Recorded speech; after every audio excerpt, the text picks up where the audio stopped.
और प्लीज़ आप लोग मेरा इनका सॉन्ग आ रहा है, तो प्लीज़ इस चैनल को सब्सक्राइब कर दीजिएगा। So thank you.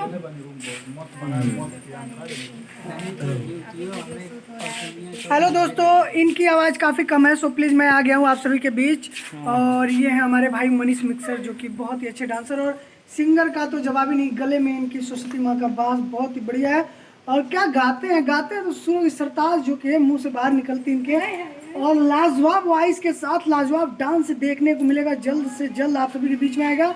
और आप सभी बहुत प्यार दीजिएगा इनको, क्योंकि इनके डांस में वो झलक न भैया कि जब इनका कमर हिलता हुआ देखती है तो लड़की मर जाती है। गाने का क्या रंग है इनका, खतरनाक गाना लिखते हैं, खतरनाक डांस करते हैं और खतरनाक गाते भी हैं।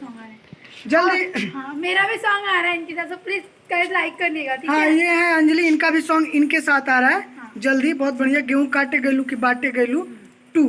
और ये है मिसेस शिवानी, सॉरी को होता है गलती, इंग्लिश थोड़ी अंग्रेज की बात। नमस्कार, प्रणाम। मैं आपका अपना सिंगर मनीष मिक्सर। सो ये है शिवानी जी, और इनका भी मेरा song आ रहा है, तो शिवानी बहुत जी अच्छे- एंड अंजलि जी के साथ मेरा गाना वीडियो यूट्यूब पे आएगा, बहुत जल्दी आएगा। जल्दी आएगा आप सभी के बीच। और बहुत देखना ज़्यादा प्यार जरूर, दीजिएगा। देखना ना भूलिए। और चैनल को सब्सक्राइब कीजिए, like comment please. Garima studio यहाँ पे काफी दोस्त लोग हैं, मैं आप सभी को दिखाना चाहूंगा। और भी बहुत सारे लोगों का गाना शूट हुआ, सोनू जी का हुआ, राजू जी का हुआ।